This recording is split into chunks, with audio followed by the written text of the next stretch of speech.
আসসালামু আলাইকুম রহমতুল্লাহি ওয়া বারাকাতুহু। দেশ এবং দেশের বাহির থেকে যারা আমাদেরকে দেখছেন তাদের সকলকেই আবারও তাইসির ইসলামিক টিভির পক্ষ থেকে ধারাবাহিক আমল শিক্ষার পক্ষ থেকে আপনাদের সকলকে স্বাগত। সম্মানিত ভিউয়ার্স, আপনাদের মাঝে আজকে এমন একটা বিষয় নিয়ে আমরা হাজির হয়েছি যে বিষয়টা প্রত্যেকটা মানুষের জীবনে খুব জরুরি। কারণ মানুষের জীবন আছে, বিপদ আপদ হবে না এরকম নয়।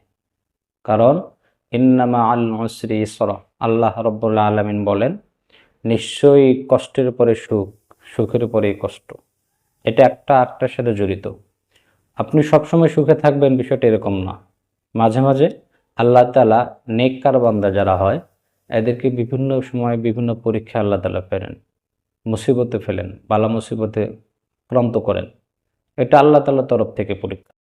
যেমন হযরত ইউনূস আলাইহিস সালাতু ওয়াস সালাম সহকারে আমার আপনার পয়গম্বর সহকারে সমস্ত পয়গম্বরদেরকে আল্লাহ তাআলা বালা মুসিবত দিয়েছেন, বিপদে ফেলেছেন, কষ্ট দিয়েছেন। এটা আল্লাহ তাআলা তাদের মর্যাদা বৃদ্ধির উপরে নির্ভর করে দিয়েছেন। সেই সুবাদে আমরা যারা মুমিন আমাদেরকেও আল্লাহ তাআলা বিপদে ফেলেন। যদি কোনো বিপদে ফেলেন আবার উদ্ধার করেন আল্লাহই। শুধু আমাদের কাজ হলো ধৈর্য ধারণ করা, আল্লাহর কাছে ফিরে যাওয়া। তো এই বিপদ আপদ থেকে যদি কোনো ব্যক্তি মুক্তি পেতে চায় তাহলে আমাদের সহজে মুক্তি পাওয়ার জন্য যতগুলো রাস্তা, এই রাস্তার ক্ষেত্রে নিজের চেষ্টা তো আছেই, পাশাপাশি যেই দোয়াটা আমাদের সবসময় করতে হবে। এটা যদি করা যায়, আল্লাহ রসুল বলেন এবং মুফাসসিরিনে কেরামও বলেছেন এটাই, যে ওই ব্যক্তি যদি, যে ব্যক্তি বিপদে পড়েছে এই দোয়াটা বেশি বেশি করে পড়ে আল্লাহ তাআলা তাকে ওই বিপদ থেকে উদ্ধার করবেন। সেটা হলো লা ইলাহা ইল্লা আনতা সুবহানাকা ইন্নী কুনতু মিনাজ জালিমিন। এটা বলা হলো এই কারণে, হযরত ইউনূস আলাইহিস সালাতু ওয়াস সালামকে যখন মাছ গিলে ফেলে অন্ধকারে নিমজ্জিত, ইউনূস আলাইহিস সালাতু ওয়াস সালাম সমুদ্রের তলদেশে আছেন। ঠিক সেই মুহূর্তে কিছু সামুদ্রিক যে শামুক বলা যায় অথবা কাঁকড়া বলা যায়, এদের কিছু শব্দ আছে, ওদের ভাষায় কিটকিট শব্দ যেটা আছে এটা করছে, তাদের যার যার ভাষায় শব্দগুলো পাচ্ছে।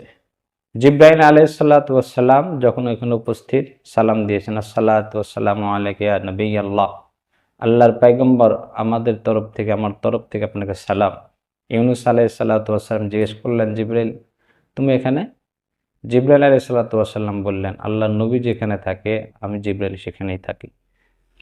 কথা চলছে, ঠিক এক পর্যায়ে এই শব্দগুলো যখন ইউনূস আলাইহিস সালাতু ওয়াস সালাম কান পর্যন্ত পৌঁছায়, ইউনূস আলাইহিস সালাতু ওয়াস সালাম জিব্রাইল আলাইহিস সালাতু ওয়াস সালাম জিজ্ঞেস করে, ভাই জিব্রাইল আমি সমুদ্রের তলদেশে আছি, মাছের পেটে আছি, অন্ধকারের ভিতরে, এইখানে থাকার পরেও এই কিছু কিছু শব্দ শুনতে পাচ্ছি, যে কিটকিট একটা শব্দ হচ্ছে, এটা কিসের শব্দ বা এরা কি বলে?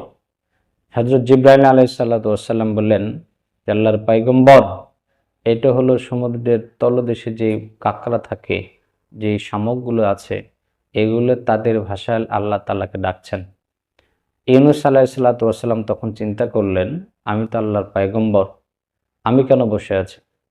তখন উনি মুসিবতের ভিতরে এই দোয়াটা পড়েন, লা ইলাহা ইল্লা আনতা সুবহানাকা ইন্নী কুনতু মিনাজ জালিমিন। দোয়া করেছেন, আল্লাহ তাআলার সাথে সাথে কবুল করেছেন এবং আল্লাহ তাআলা জবাবও দিয়েছেন, ফাস্তাজাবনা লাহু ওয়া নাজ্জাইনাহু মিনাল গাম্মি ওয়া কাযালিকা নুনজিল মুমিনিন। নবী দোয়া করেছেন, আল্লাহ তাআলা ওই বিপদ থেকে মুক্তি দান করেছেন। এই আয়াতের ব্যাখ্যায় মুফাসসিরিনে কেরাম বলেন, যদি কোনো ব্যক্তি এরকম মুসিবতের ভিতরে পড়ে ধৈর্য সহকারে এই দোয়াটা যদি বেশি বেশি করে পড়ে, আল্লাহ তাআলা তাকে ওই বিপদ থেকে মুক্তি দান করবেন। আল্লাহ তাআলা এই সহজ আমলটুকু আমাদের সকলকে করার তৌফিক দান করেন, বলেন আমিন।